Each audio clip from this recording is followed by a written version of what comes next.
지금도 안전운임제 무시하고 할인을 요구하는 화주가 많답니다. 차주 중에서 일정 소득 이상 벌면 차주는 일정 소득 이상 벌면 안 되는 겁니까? 아니 나는 자본주의에서 그럼 차주는 항상 그냥 못 살아야 되는 거냐?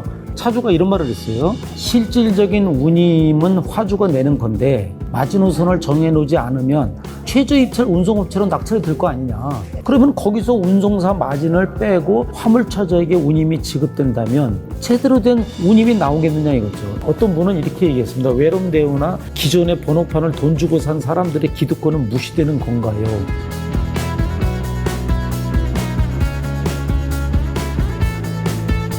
지금 우리가 지난번에 화물연대가 안전운임제를 3년 일몰제 법안이 이제 작년 말로 종료가 됐어요. 그러다 보니까 이제 법안이라는 것은 일몰제라는 것은 이제 종료가 되면 더 이상 법의 효력이 사라지는.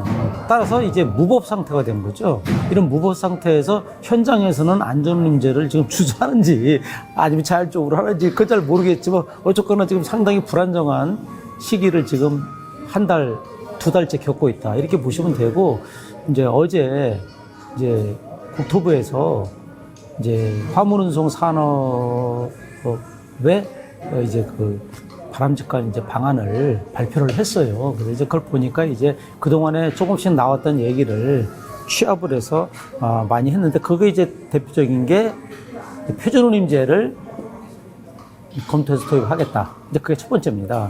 그래서 이제 안전운임제는 이제 법에 화물자동차 운수사업법, 즉 화운법에 강제성이 있는 운임제인데 이제 그것을 폐기하고 표준운임제라는 것을 도입을 하되 그 핵심 내용은 뭐냐면은 화주가 운수사에게 지급하는 운임은 강제성이 없고 그러니까 쉽게 얘기하면 자율적으로 하겠다는 거죠. 그 얘기는 경쟁을 통해서 내려갈 수도 있다는 얘기죠.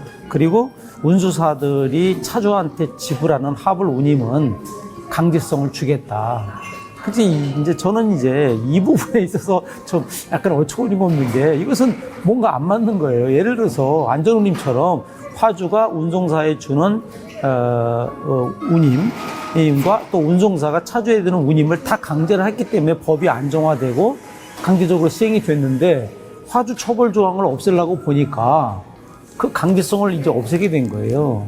그러면 이제 어떤 문제가 되냐면은 화주들은 그동안에 수십 년간 해온 최저가 입찰. 그렇죠? 그러면 최저가 입찰제를 다시 도입을 해서 운송사들이 워낙 많으니까 경쟁을 시켜서 그 가격으로 하겠다. 그것도 뭐 할 말 없는 거죠. 그랬을 때 이제 운송사들, 운송주선사들이 화주로부터 받은 운임에서 이게 뭔가 자기들의 수수료라든지 마진을 띄고 줘야 되는데 그게 아니라 차주에 주는 운임은 표준운임제가 만약에 강제성이 있다면 이 부분에 있어가지고 과연 제대로 지불 능력이 있겠느냐. 이 부분이 저는 이제 어떤 식으로 구체적으로 설계가 되는지 모르지만 이 부분이 약간 좀 제가 이해가 안 되는 부분이 좀 있어요. 그게 첫 번째고 두 번째는 우리가 이제 지난 20년, 약 10여 년 동안, 20년간이죠. 20년간 국토부가 뻑하면 내놓은 게 지입제를 폐지하겠다. 그 다음에 화물운송 시장의 다단계를 줄이겠다.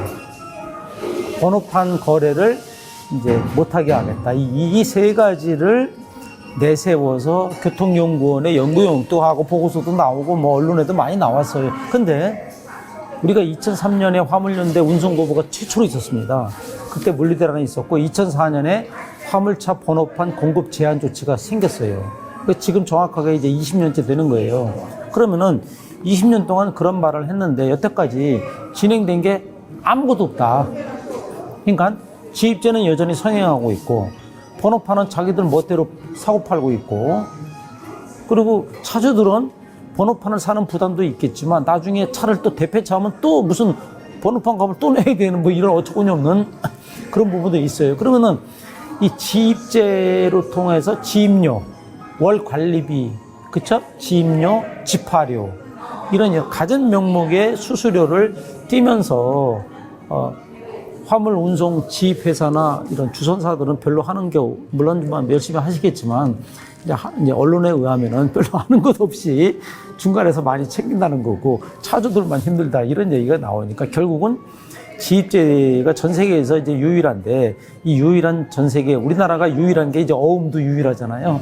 그래서 없애야 되는데 못 했듯이. 그래서 지입제도를 빨리 이번에 이제 또 발표하셨으니까, 진짜 개혁을 한다면은 지입제를 빨리 폐지하고, 그 다음에 화물차 번호판은 저는 이래요. 어떤 분이 저한테 아까 이제 인터넷에서 이런 말을 들었더라고요. 아니, 그러면 기득권은 인정 안 하는 겁니까? 이렇게 얘기하길래 제가 이랬어요.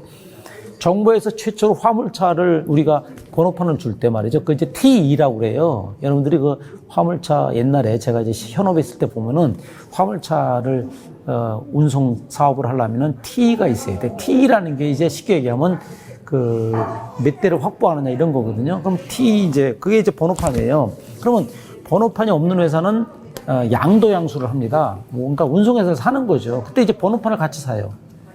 근데 이제 지금은 그런 것보다 번호판을 이제 사고 파는데, 그러면 번호판을 사고 팔 때 정부에서 돈을 안 받았다 이겁니다. 그러니까 정부에서는 번호판을 줄 때 돈을 받고 준 게 아니에요. 그냥 운송 면허를 준 거지. 운송 사업을 할 수 있도록 번호판을 준 건데, 이게 이제 업계에서 번호판이 이제 제한적으로 공급되다 보니까 번호판이 돈이 되는 거예요. 쉽게 얘기하면 이제 상가 권리금 같은 거 되는 겁니다. 그러다 보니까 상가 권리금이 관행으로 굳어지듯이 화물차의 번호판, 택시 번호판이 고가에 이제 돈이 되는 거야. 그러니까 이거를 자꾸 사고 팔고 번호판만 갖고 있으면은 운송에서 실체가 있든 없든 운행이 됐다 이거지. 그러면은 차주들 입장에서는 아니, 내가 열심히 운송을 하는데 번호판이 없다는 거지. 그럼 번호판은 돈 주고 사야 되고, 이런 불합리한.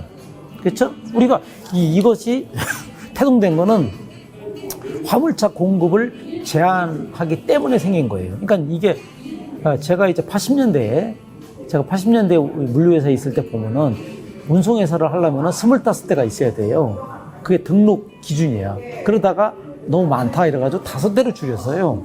그러다가 이것도 많다. 한 대로 한 거야. 그러니까 이제 한 대만 있으면은 운수사업을 하는 거예요. 결국 이제 사업자가 있다는 얘기죠. 그러면은 이때부터 이제 차주가 생긴 거예요. 우리가 이제 개인 차주의 역사가 그 한 대로 되면서 개인들이 이제 IMF를 맞으면서 은행에서 떨려나가고 대기업에서 이제 그만두다 보니까 할 게 없으니까 화물차 한 대 사면은 돈 번다. 이런 이제 이런 뜬소문 때문에 다들 차를 사가지고 화물차라고 된 거예요. 이러다 보니까 이제 한 대를 이제 하다가 국토부에서 2003년에 화물연대 운송거부가 최초로 있을 때, 이때 난리가 나가지고 이제 물류 대란이 나다 보니까 안 되겠다. 화물차가 공급이 너무 많다. 이런 결론을 다른 겁니다. 그러다 보니까 그 당시도 영업용 화물차가 뭐 350대, 50만 대가 그랬어요. 그때도. 그러면 그때 화물차를 더 이상 늘리지 말자. 이렇게 이제 결론이 된 거예요. 그러다 보니까 이제 화물차 번호판 공급 제한 조치해가지고 그것을 이제 매번 회의를 열어가지고 공급할 거냐 말 거냐. 그래서 이제 계속 이제 제한을 시키는 거예요. 이제 특별한 차들, 예를 들어서 무슨 뭐 쓰레기차라든지 무슨 뭐 특별한 차들은 이제 조금씩 허용을 했어요. 그동안에도 특수차. 그 다음에 이제 택배 같은 거는 이제 별도로 배 한 번은 나오고. 근데 이제 일반 컨테이너하고 BCT는 허용을 안 했죠. 그러다 보니까 이제 계속 묶여 있는데, 묶여 있으면은 사람들이 이제 그만해야 되는데, 이 차주들이 계속 안 나가고 시장에서 나이가 50대, 60대, 70대까지 계속 운행을 하다 보니까 이제 공급은 많고 수요는 별로 없고 운임은 떨어지고, 이제 이래서 이제 화물연대의 뭐 운송거부 사태, 파업 사태가 반복적으로 된 거다. 이런 거를 정부에서 무마하고 해결하기 위해서 내놓은 게 처음에 표준운임제였어요. 그러다가 이제 이게 안 돼가지고 안전운임제로 완 거예요. 그래서 정부에서 스스로 그 교통연구원을 통해서 검토 용역을 해가지고 안전운임제를 만들었어요. 그리고 안전운임 위원회를 만들어서 의결을 해서 차주들이 만든 게 아니에요. 그렇죠? 물론 차주들이 참여를 했지만 결국은 모든 핵심은 정부가 한 것이다. 그럼 정부가 안전운임제를 만들어서 화원법에 넣어가지고 3년 일몰제로 시행을 했는데, 정부 스스로가 이 법을 폐기하는 모순적인 지금 행위를 하고 있는 거예요. 그러면서 안전운임제 잘못했다. 아니, 자기들이 만들어 놓고 잘못했다 그러면은 그거는 자기 스스로가 자인하는 거예요. 그렇죠? 그리고 이제 표준운임제는 넘어왔다. 저는 이제 그래서 아까도 얘기했지만 그 지입제를 빨리 폐지하는 이 부분을 이번에 이제 약속하셨으니까 빨리 지입제를 폐지하는 개혁을 해야 된다. 두 번째는 번호판을 사고 파는 것을 빨리 금지해야 된다. 그렇죠? 원래 우리가 이러는 거예요. 개혁을 하려면은 누군가는 선의의 피해 내지는 상처 잡은 사람들은 피해를 입게 돼 있는 거예요. 그게 개혁이거든. 근데 개혁을 제대로 하시려면은 그 부분은 어쩔 수 없다. 그렇죠? 그래서 그러면은 번호판 있는 사람은 번호판 갖고 사업을 하시고 팔지 마시고 사업을 하라 이 말이에요. 뭐 손해 보는 게 아니라 팔지 말고 사업하면 되는 거예요. 그렇죠? 그다음에 번호판 없는 사람 주는데 이제 공급 제한을 풀면 된다 이 말이죠. 근데 이제 이번에 정부에서 뭐라고 그랬냐면은 직영을 할 경우에는 번호판을 주겠다. 그렇죠? 이 말은 좋은 거예요. 저는 그거는 잘했다고 봐요. 근데 그 정책이라는 게 너무 엉성해요. 제가 왜 이런 말씀 드리냐면 여러분 잘 보세요. 우리나라 화물운송 회사가 왜 직영에서 위스탁하고 지입으로 간 거냐 이 역사를 알아야 돼요. 그러니까는 우리가 90년대에 유가가 오르고 운송 부분이 갑자기 적자가 된 거예요. 왜냐? 노조가 생기니까. 그러니까 운송회사, 예를 들어서 한진이나 세방이나 동방이나 뭐 천일이나 국보나 대한통운이나 이런 회사에 노조가 생기면서 이게 민노총이 강하다 보니까 노조의 정규직은 입장이 뭐냐면 차가 만약에 고장났어요. 그러면은 수리할 동안에 일을 안 해도 월급이 나가야 돼. 그쵸? 예를 들어서 타코그라프, 운행 기록부가 망가졌습니다. 그럼 타코그라프를 고치는데 일주일 걸려요. 그러면 그걸 어디다 갖다 줘야 되거든. 이 일적이기 때문에. 그러면 타코그라프를 고치는 동안에 놀면서 월급이 나가다 이거죠. 그러니까 회사에서는 적정할 수밖에 없는 거예요. 그렇죠? 예를 들어서 내가 내 사업이면 지금 차주 같으면은 목숨 걸고 열심히 일해야 내 수익이 되는데 옛날에는 노조니까 약간 이제 그게 이제 생각 자체가 원래 우리가 정규직 노조라는 게 특성이 있잖아요. 일을 뭐 많이 하든 적게 하든 똑같으니까. 그쵸? 목숨 걸고 할 일이 없다. 이러다 보니까 운송회사들이 위스탁 제도를 만들어서 최초로 시행을 했고, 그 다음에 이제 지입 차주들이 나온 거예요. 그러니까 결국은 이런 과정에서 우리가 이제는 직영으로 다시 회귀한다는 거거든. 그러면은 직영으로 회귀하려면 조건이 있어야 돼요. 어떤 조건이냐? 저는 이렇게 생각해요. 개인적으로 노동 3법을 일부 제한하는 노사 간의 신사협정을 맺어야 된다. 제가 이제 이거 아이디어 내는 겁니다. 자, 일반적으로 그냥 하면은 노동 3법을 적용받으면서 노조와 단체 협약을 하고 그러면 운송회사 안 합니다. 운송회사가 누가 노동 3법 단체 협약하면서 직영을 해요? 적자가 나는데 적자가 나면서 직영을 할 운송회사는 없어요. 이게 시장이거든. 그러니까 시장의 목소리를 좀 귀담아 들으시고 그럼 운송사의 지금 목소리가 전혀 이번에 반영이 안 됐어요. 이 안에. 그러니까는 운송사의 목소리를 좀 들어보시고 그럼 운송사가 직영을 하려면 어떤 조건을 갖춰야 되는가에 대해서 심도 있게 논의를 해야 된다 이거죠. 그래서 제가 제시하는 것은 바로 노동 3법의 일부 제한을 두는 신사협정을 노사 간에 공정거래 차원에서 합의를 하고 일정 조건 하에서 이제 직영을 하되 두 가지가 있습니다. 하나는 지금 차주가 차를 회사에 팔고 기사로 들어오는 방법. 그러면 이 경우에는 내 차가 현재 예를 들어서 벤츠 2억 주고 샀어요. 근데 현재 잔존가는 5천이야. 근데 제가 얘기하는 건 잔존가로 팔면 안 되고 억울하잖아요. 현재 시장가. 쉽게 얘기하면 공인감정평가사 2인 이상이 또는 3인 이상이 평가한 이 벤츠 화물차의 현재 시장가는 1억이다. 잔존가는 5천이지만 현재 시장가는 1억이라면 1억에 사주라 이거지. 예? 왜 그러느냐?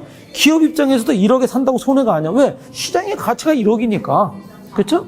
잔존가만 낮은 것 뿐이지. 그러니까 그 부분을 좀 넣어서 사서 그 다음에 기사로 채용이 된 다음에 단체 협약의 일부 노동 상권을 약간 제한하는 이런 신사협정 하에서 그걸 본인이 수용한다면 직영을 하라. 두 번째는 나는 그런 건 싫다. 그냥 가겠다 그러면 가야지 어떡합니까? 그렇죠? 그럴 경우에는 신규 취준생들, 그렇죠? 신규 인력을 채용하는 거야, 이제. 직영으로. 단, 조건은 지금의 계약직 같은, 무기계약직 같은 거죠. 그러니까는 정규직의 철밥통 노조가 되지 않고 신분은 보장해주되 열심히 일하는 분위기를 만들어서 이런 정규직, 이런 기사로 채용을 해서 직영을 한다 이거지. 이럴 경우에 정부에서는 허가를 준다 이거지, 번호판을. 이래서 직영으로 가야지 그냥 말로만 직영하는 운송사에게는 허가를 내주고 한다는 소리가 물류단지에 우선 입주를 주겠다. 이거 아무 의미 없어요. 제가 이거 여러분한테 물어봤는데 물류단지 우선 입주는 이거 말고도 많이 있어요. 근데 물류단지 우선 입주가 의미가 없다니까요. 누가 뭐 입주하고 싶지 않아서 안 하는 거 아닙니다. 그러니까 이런 부분은 제가 볼 때 현실적인 인센티브가 아니다. 그래서 현실적으로 그 직영에 대한 거는 노동 3법을 죄송한 얘기지만 약간 제한적으로 적용하는 신사협정. 왜? 이건 너무 어려우니까. 그렇지 않으면 직영을 안 해요. 안 하면 별반 없지 않습니까? 이걸 하는 조건이니까. 그래서 이런 부분들에서 제가 이제 해야 된다. 이 부분이 이제 이번에 나온 직영에 대한 제 의견이고, 그 다음에 이번에 거기 보시면은 중요한 게, 안전운전제를 시행했더니 과정이나 과속이 안 줄었더라 이렇게 자꾸 주장을 하시는 거예요. 근데 제가 이제 거기에 대해서 반론을 제기하면은 이렇습니다. 지난번에 안전운전제 성과 보고회나 국토부 장관이 얘기했던 거에 문제점이 뭐냐 이런 거예요. 교통연구원이 안전운임의 기대 효과를 분석할 때 안전운임 시행 2년치까지만 했어요. 근데 우리가 보통 보면은 어떤 제도든 안정화에 지금 3년 차의 거를 넣었어야지. 근데 그걸 안 넣고 불안정한 2년 차까지 넣은 거야. 그게 이제 첫 번째 문제고, 두 번째는 과속이나 과적을 우리가 비교하려면 안전운임제 시행 전과 시행 후의 과속, 과적 건수, 이것을 국토관리청이든 경찰청이든 데이터를 받아서 컨테이너와 BCT 차에 한해서 전후를 비교해서 건수가 늘었냐 줄었냐를 보고 기대효과가 있다 없다라고 하셔야 되는데, 그게 아니고 한다는 소리가 화물차주한테 물어본 거예요. 이거 너 과적을 했냐? 이거는 말이 안 되는 거예요. 이런 식으로 설문조사해가지고 내는 건 말이 안 되고, 또 화물차의 통계도 전체 화물차에 대해서 과속을 따지면 안 되죠. 제 얘기는 이러한 어처구니 없는 것을 포장해가지고 마치 안전운전제가 효과가 없다는 식으로 언론에 호도하면은 모르는 국민들은 그런 줄 아는 거예요. 그러니까 저는 이런 부분들이 다시 한번 말씀드리지만, 이번에 이렇게 났잖아요. 교통연구원이 설문조사를 한 것을 이제는 안 하고 앞으로는 실제적으로 국세청에 세금 낸 거, 그 다음에 유가보조금 시스템, 그렇죠? 실제 거래한 이런 실증적인 거래를 가지고 이제는 원가를 분석하겠다. 이번에 이렇게 났잖아요. 그러면 이건 뭐예요? 안전운임제 때 그렇게 안 했다는 거 아니에요? 나는 항상 얘기지만, 자, 이번에 이렇게 했어요. 이 객관적이고 실질적인 데이터가 빈약한 조사를 가지고 기대효과가 없다는 식으로 해서 이번에 앞으로는 그런 것을 다 넣어서 국세청에 매출 신고한 거라든지 부가세 신고한 거, 유가보조금에 유료 얼마 쓰면 얼마 간 거 다 나오잖아요. 그러면 DTG, 그 다음에 DTG의 운행거리 다 나오죠. 그러면 이것만 가지고 빅데이터만 분석해도 나와요. 이거를 지난 3년간 했었어야 되지. 왜? 그때도 이런 데이터는 있었거든. 그렇죠? 내 얘기는 이런 데이터가 있었는데 왜 그때 안 하시고 이제 와서 그거는 잘못됐으니까. 쉽게 얘기하면 그거는 옛날에 정부가 했던 거 잘못된 거고, 이번에는 이렇게 제대로 하겠다. 이거 좋아요. 제대로 하는 건. 제 얘기는 이런 것들이 차주의 잘못이 아니잖아요, 이거지. 그쵸? 이거는 차주의 잘못이라 국토부나 교통연구나 이것을 위반한 이런 사람들이 문제가 되는 거예요. 그래서 저는 이제 이런 부분들을 제가 문제가 되고, 두 번째는 DTG가 얼마나 문제가 심각하냐면, 제가 이걸 이제 이번에 오늘 지적하려는 겁니다. 자, DTG는 디지털 타코그래프의 약자예요. 그러면 디지털 운행 기록계인데, 예를 들어서 택시로 얘기하면 택시 타코메타야. 그러면 택시가 택시 운전사가 편한 게 뭡니까? 자기는 운임을 신경 안 써. 왜? 타코메타가 알아서 해주니까. 그렇죠? 그러니까는 택시 기사는 손님을 원하는 데에 잘 갖다만 주는데, 그럼 나는 이거지. 화물차도 앞으로는 화주의 짐을 목적지까지만 잘 갖다 주면 되는 거지. 내가 왜 운임을 신경 쓰냐 이거지. 그렇죠?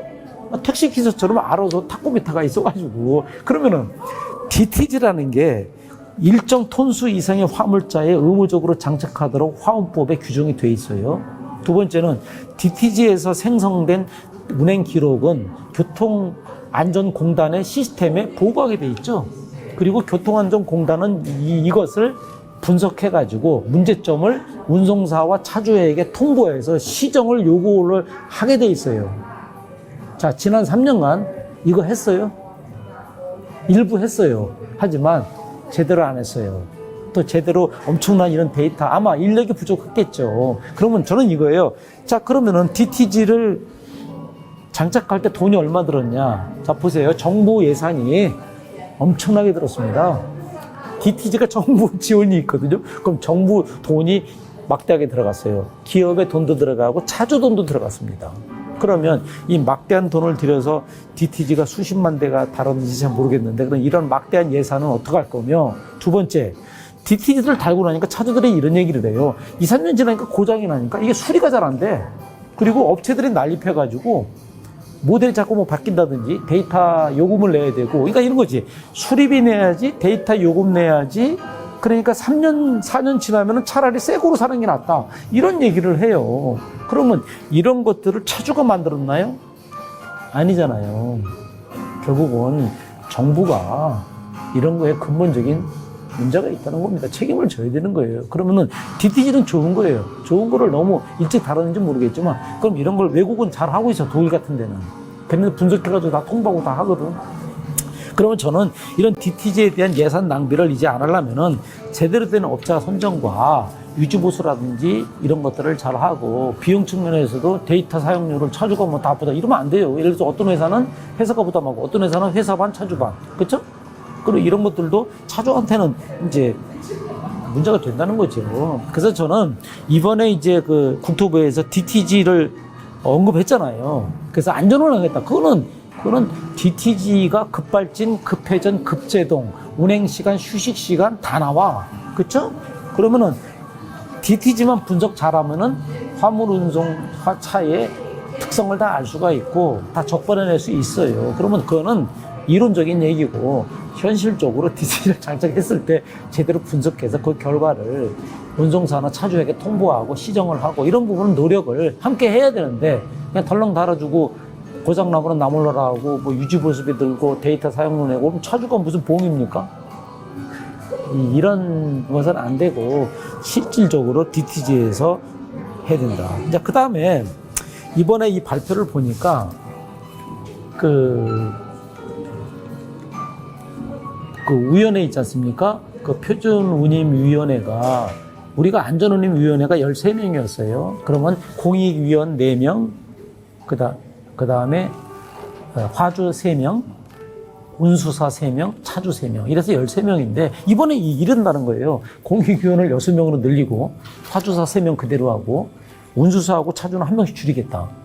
이 얘기는 무슨 말이냐면, 운수사와 차주의 입장을 대변하기가 어렵게 되는 거지. 그 다음에 공익위원 6명은 누가 임명합니까? 위촉을 누가 해요? 국토부가 하잖아요. 그러면 국토부 입맛에 맞는, 그렇죠? 그러면 자칫 차주나 운수사 입장이 아닌 화주 입장을 대변해서 표결을 하면은 그걸로 가는 거예요. 왜? 우리가 최저임금위원회가 그렇거든요. 최저임금위원회가 그 노동자 측이 퇴장해버리잖아요. 그래서 공익위원들이 캐스팅 보트를 줘가지고 통과시켰잖아요. 그렇죠? 똑같은 거예요.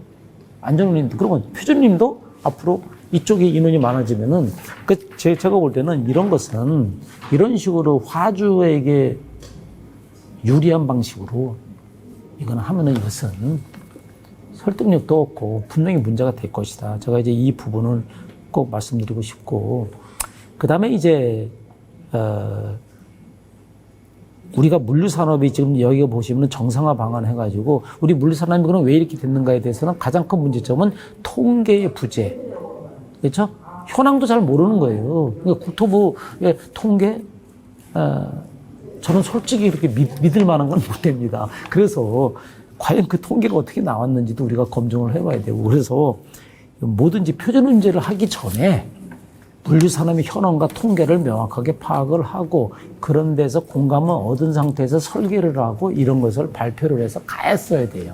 그런데 덜컹 안전운임제는 폐기하고 표준운임제를 하겠다라고 해버리면 이거는 안 되는 거죠.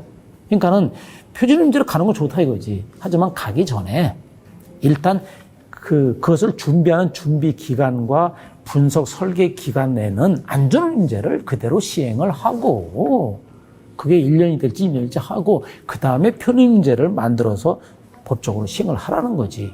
제 얘기는. 근데 그게 아니고 지금은 뭐예요? 안전운임제도 없고 표준운임제도 아직 안 나왔고 뭐 알아서 해라. 그러면은 화주 입장에서는 최저가 입찰자로 해가지고 또 신호등 입찰로 해가지고 막 후려치고, 뭐 후려치기 없기 뭐 이렇게 써놨을 때 그거는 이제 이론적인 얘기고, 현실에서는 우리가 삼자 물류 아웃소싱은 다 그런 거예요. 싼 맛에 하는 것이, 뭐 그 비싸면 내가 해야지 왜 남 줍니까? 그러니까는 그런 부분에 있어가지고 내가 볼 때 너무 서두르지 않느냐. 그러면 결국은 이 물류산업의 저변의 목소리를 충분하게 수렴했다고 보기는 저는 힘들다고 보는 거예요. 이런 부분들. 그 다음에 이제 제가 또 하나 지적하는 거는 우리가 그러면 가장 합리적인 운임을 결정하는 시스템이 없느냐 있습니다. 그게 제가 얘기하는 바로 화운법에 명시된 화물 운송 가맹 사업, 그 다음에 화물 정보망을 이용한 화물 중개 플랫폼, 이것을 이용하자는 거예요. 그러니까는 이것을 이용할 경우에 어떻게 보면 주선사가 필요 없는 겁니다. 왜? 지금 세상에 주선사가 왜 필요해요? 여러분도 보세요. 지금 우리가 유통이나 우리가 뭐 이런 먹거리 배달하는 거나 뭐 대리운전이나 뭐든지 뭐야 다 플랫폼 아닙니까? 그럼 플랫폼이 주선사야. 그렇죠? 그럼 플랫폼이 투명하게만 운영이 되고 적정한 플랫폼 업자가 수수료만 먹는다면 그 플랫폼 밑에 실제로 오토바이를 운전하든 퀵으로 운전하든 화물차를 운전하든 택시를 운전하든 제대로 받는다 이거죠. 그렇죠? 그래서 저는 화물운송 가맹사업, 우리가 화운법에 3가지 사업이 있어요. 화물자동차 운송사업, 화물자동차 운송 주선사업, 화물자동차 운송 가맹사업. 이 가맹사업과 화물정보망을 이용한 화물중개 플랫폼을 활성화해서 좀 더 투명하고 공정하고 뭔가 신속한 이런 부분들을 해서 화주와 차주가 좀 더 가깝게 다단계를 없애면서 이런 부분들을 한다면은 차주에게 실제 지불되는 운임은 합리적이고 현실적인 운임이 될 것이다. 그리고 중간에 있는 플랫폼 업자, 즉 뭐 그게 주선사가 됐든 운송사가 됐든 이 사람들은 합리적인 수수료만, 적정 수수료만 취하게 될 것이다. 뭐 이런 부분들을 저는 꼭 짚고 싶어요. 그리고 일본 같은 경우에 제가 이제 들은 바에 의하면은 일본 같은 경우에도 표준 운임제가 있답니다. 있는데 일본은 우리가 다른 게 뭐냐면 일본은 개인 차주가 거의 없어요. 그러니까 운수사에 속한 기사가 있는 거지. 그러면 이 일본 같은 경우에는 공정거래법에 의한 규제나 감시가 철저하고 이 화물 운임이라는 게 약간 공공 운임에 대한 모니터링이 강하답니다. 그래서 일본 같은 경우는 여기에 대해서 모니터링을 계속 하기 때문에 우리나라처럼 이렇게 분쟁이 없다는 거지. 얘네들 보면요. 그래서 일본 같은 경우에 보면은 예전에도 제가 일본에 가서 이렇게 보면은 화주나 화주단체, 뭐, 걔네들 경단련이라든지 무슨 물류회사, 무슨 뭐 창고회사, 정부, 국토교통성, 연구단체, 모든 데가 협업을 해서 걔네들이 꼭 가요. 그걸 일본이 잘하거든요. 그래서 우리는 겉으로는 뭐 협업한다고 하는데, 제가 볼 때는 뭐 협업이 아니라 그냥 찝어가지고 몇 개 이렇게 해서 가면은, 그거는 저는 이제 안 된다 보는 거죠. 그래서, 일본 같은 표준운임제를 하려면 제대로 하고 보면 말이죠. 그래서 이런 부분들은 저는 이제 정부에서 이번에 이제 아이들 내줬으니까 표준운임제에 대해서 좀 더 깊이 있게 논의도 더 해보고 좀 더 여야가 충분히 수기도 하고 시장, 운송사, 주선사, 차주, 화주, 화주단체, 전문가, 그렇죠? 이 소비자 이런 것들을 다 해서 하시는 게 좋지 서둘러 가지고 이게 지금 몇십 년간 골마 터지고 지금 문제가 됐는데 매번 화물연대가 운송거부 파업을 반복하고 있는데 이걸 갖다가 한 큐에 해결을 하면 그건 저는 좀 무리라고 보는 겁니다. 제가 가까운 이제 분이 이쪽에 이제 잘하는데 이분이 저한테 아까 이런 말을 하더라고요. 지금도 안전운임제 무시하고 할인을 요구하는 화주가 많답니다. 이분이 돌아다녀 보니까. 그리고 이번에 그 보도자료 보니까 차주 중에서 일정 소득 이상 벌면 뭘 안 해주겠다. 그러면 저는 이렇게 생각을 해요. 그러면 차주는 일정 소득 이상 벌면 안 되는 겁니까? 아니 나는 자본주의에서 그럼 차주는 항상 그냥 못 살아야 되는 거냐? 그런 식으로 표현을 하면 안 되는 거죠. 그러니까 차주도 열심히 하면은 중산층이 될 수 있고 일정 소득 이상도 벌 수 있는 건데 예를 들어서 무슨 뭐 어떤 기준인지 모르지만 일정 소득 이상이면은 뭐 표준운임제를 적용 안 하겠다 뭐 이러는 것 같은데 제가 볼 때 그런 기준점이 그 기준점은 마치 코로나19 때 일정 소득 그 분기점 있는 사람을 안 주겠다 이거하고 약간 비슷한 거예요. 그러니까 자꾸 논란이 되는 거 아닙니까? 그래서 그런 부분들은 제가 추가로 제가 말씀을 드렸습니다. 결국은 우리가 시장 경쟁 원리에 맡기는 게 자본주의고 맞는 건데 우리나라는 이상하게 물류산업이 매우 취약하고 왜? 영업이익이 제일 낮잖아요. 예를 들어서 제조라든지 IT나 금융이나 건설은 이 평균 영업이익률이 물류보다 월등히 높습니다. 그러면 물류 산업이 영업이익률이 유달리 낮다. 1, 2%다. 이 유달리 낮은 것을 좀 눈여겨보시라는 거죠. 그 얘기는 뭐냐? 3D 업종이고 힘든 업종이다 보니까 누구나 쉽게 하려고 그러고 누구나 쉽게 들어오려고 그런다 이거지. 그러니까 이익이 안 나는 거야. 이익이 안 나는데도 마지못해 하는 거다. 그러니까 어떤 자주들은 이런 얘기를 해요. 아니 뭐 돈이 되니까 당신 뭐 출애를 하는 거 아니냐 이렇게 물어보면 이분은 또 돈이 안 돼도 이것밖에 할 게 없으니까 한다 라든지 한 달에 150을 가져가서 해야 되지 않습니까? 이런 깊이 있는 말도 좀 들어달라는 거죠. 그러니까 우리가 상식적으로 그냥 아니 뭐 돈 되니까 장사하는 거 아니냐 이런 식으로 얘기하면은 그럼 우리나라 소상공인 문제 하나도 없어요. 제가 볼 때 현실은 그렇지 않다는 거지. 사람마다 다르고 어떤 출애락에서 어떤 BCT는 잘 벌어요. 그렇죠? 뭔가 물량도 잘 따고 뭐 좋은 코스를 한다든지 뭔가 잘 벌지만 또 어떤 사람은 못 보니까 이런 부분을 다 헤아려서 우리가 그래도 어느 정도 대다수가 만족할 수 있는 좋은 아이디어, 그러니까 표준 음료가 됐든 이름은 중요한 게 아니잖아요. 이런 부분들을 이번에 좀 제대로 해서 설계해서 좀 내놓으셨으면 좋겠습니다. 여기 차주가 이런 말을 했어요. 실질적인 운임은 화주가 내는 건데 마지노선을 정해놓지 않으면 최저 입찰 운송업체로 낙찰이 될 거 아니냐. 그러면 거기서 운송사 마진을 빼고 화물차주에게 운임이 지급된다면 제대로 된 운임이 나오겠느냐 이거죠. 이거를 어떤 분이 올렸어요. 이제 공감하는 내용이죠. 그렇죠? 그래서 어떤 분은 이렇게 올렸어요. 이제 이걸 잘 이해를 못 하신 분이 그래서 운수사와 차주 운임은 표준 운임으로 강제하는 거냐? 아니다. 그러니까 그치 운수사 차주는 강제 운임이고 화주가 운수사 주는 거는 강제가 아니다. 이게 문제가 된다는 거죠. 그래서 여기 보시면은 이런 말도 있습니다. 하지만 말씀드렸다시피 마이너스 나는 금액을 운수사가 절대 부담하지는 않겠죠. 아무리 강제성을 줘도 우리한테는 고스란히 오게 돼. 그러니까 이분들도 좀 긴가민가는 왜?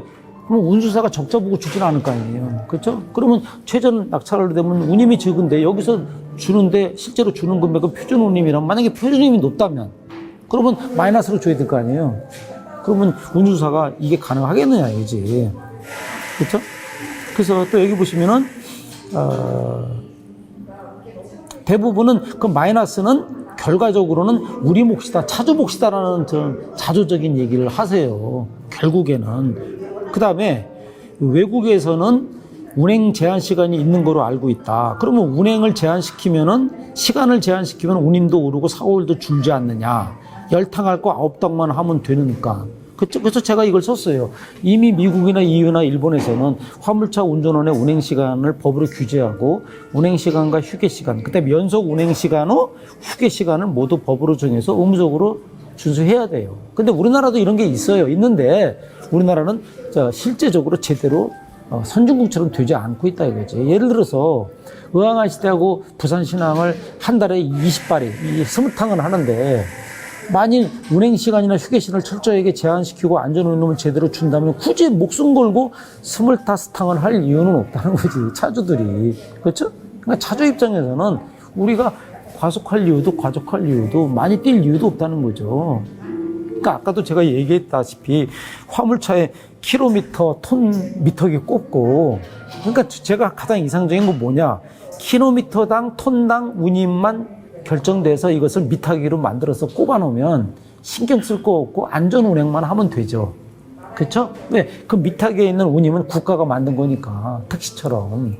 이 부분이 제가 볼 때 이게 말이 안 되는 것처럼 말이 되는 겁니다. 우리가 이런 것을 주장하는 학자들도 있어요. 톤키로당 운임으로 하자. 왜? 지금 철도가 그렇게 하잖아요. 여러분들 철도 공사 보시면은 일반 화물이 톤키로로 운임을 매기거든요. 그래서 만약에 의왕ICD에서 부산까지 10km면 410km 곱하기 톤당 얼마 이렇게 돼 있어요. 그러니까 불가능한 게 아니다라는 거지, 제 얘기는. 그래서 이런 부분들을 또 이제 의견 달고요. 그 다음에, 차주 입장에서는 뭐 이상적인 얘기를 막 하시는데 제가 이랬어요. 현실에서는 이상적인 회사가 별로 없다. 현실에서는 화주든 운송사든 차주들은 그래도 이상적으로 자꾸 얘기를 하시지만 기업이라는 것은 이익을 내야 되기 때문에 이상적. 그다음에 이제 이런 걸 말씀하신 분이 있어요. 정부는 이미 답을 알고 있지만 안 한다. 우리는 운임 인상으로만 싸우면 안 된다. 그러니까는 지난번에 화물연대의 투쟁이 잘못됐다는 거지. 이걸 이제 반성하는 거죠. 그래서 제가 이런 말을 했어요. 앞으로 정부와 투쟁하시려면 무조건 싸우면 안 되고 합리적이고 객관적이고 실증적인 근거와 자료와 논리 그리고 현실에서 드러나는 것들을 가지고 투쟁을 하셔야지. 막무가내로 그냥 화물연대 하란다고 하시면 안 된다. 제가 이걸 이제 얘기했어요. 그 다음에 어떤 분은 이렇게 얘기했습니다. 외람대우나 기존의 번호판을 돈 주고 산 사람들의 기득권은 무시되는 건가요? 그래서 제가 이제 그 말을 한 겁니다. 원래 화물차 번호판을 정부에서 발급할 때는 화물운송 사업 자격을 주기 위해서 부여한 거기 때문에 돈을 안 받았어요. 근데 이미 화물운송의 권리를 줬기 때문에 그 권리를 받고 또 돈까지 받는다? 이것은 제가 볼 때 이중으로 이득을 얻는 거예요. 왜? 번호판을 줬다는 얘기는 화물운송 사업을 할 수 있는 어떻게 보면 권리를 준 거거든. 그게 이미 벌써 권리를 받은 거야. 근데 거기다가 플러스 번호판을 또 사고 팔면서 돈을 받겠다? 그럼 두 번 돈 받는 거 아니에요? 그렇죠? 예를 들어서 어떤 사람이 상가를 빌렸는데 보증금만 내고 좋은 몫을 받았는데 자기는 권리금을 또 받으면 두 번 받는 거 아니에요? 이미 좋은 몫을 받았잖아.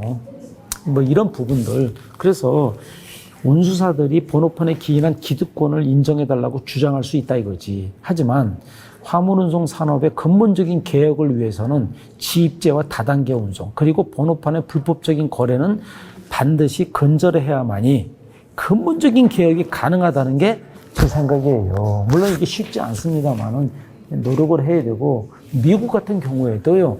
도로, 철도, 해운, 항공 4대 부분을 로널드 레이건 대통령이 개혁을 했어요. 그게 1970년대 말에서 80년대 초인데 그때 많은 회사들이 도산하고 피를 흘렸어요. 그리고 나서 오늘날 미국이 저렇게 좋은 국가로 철도도 잘 되고 그렇죠? 미국이 도로도 잘 되고 돈 벌잖아요. 그러니까 미국이 그렇게 오늘날 갈 수 있는 것은 1980년 전후로 해서 레이건의 강력한 리더십과 개혁을 통해서 피를 흘렸다는 겁니다. 근데 우리나라는 어때요? 그걸 안 하려고 그래요. 정부에서 피 흘리는 거를. 왜? 표가 의식되고 또 약자들, 뭐 이해관계 당사자들, 협회들 결국은 뭐야? 이것저것 다 고려하다 보니까 안 된다 이 말이죠. 저는 그거예요. 언젠가는 한 번쯤은 개혁을 해야 된다 이겁니다. 그 개혁이 언제냐? 늦은 감이 있지만 지금이라는 거지. 그래서 이제 이런 많은 차주들의 관심도 많으시고, 오늘 제가 출애라 기사분들 몇만 명이 들어가 있는 거기 보니까 상당히 다양한 관심도 많으시고, 이것도 주셔가지고 제가 이렇게 전해드리는 겁니다.